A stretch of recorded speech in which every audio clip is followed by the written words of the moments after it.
E atendan, porque unha horda de zombies vaga arestora polas rúas de Vigo. Mortos viventes que intentan meter medo aos transeúntes, pero máis que medo, a verdade é que só pretenden crear ambiente, con vistas ao Galician Freaky Film Festival, un evento de cine de terror que arranca o vindeiro venres a súa xa 9ª edición.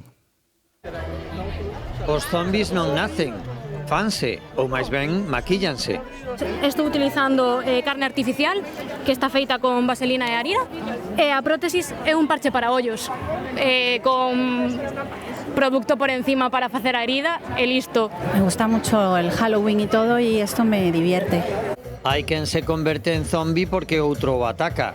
Pois eu saín a comprar o pan e un pouco de pasta de dientes porque non me quedaba na casa e resulta que atacoume un zombi. Teño aquí o meu pequeño un pequeño verme, chámase Paquiño.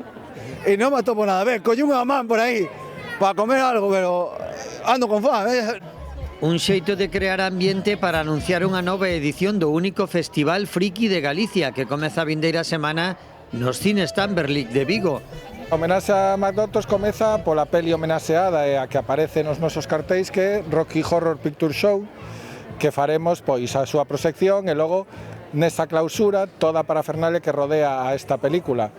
E inauguramos o día 19 con El jovencito Frankenstein e La novia de Reanimator, máis doctores chiflados, máis McDoctors que teremos ao longo de todo o festival.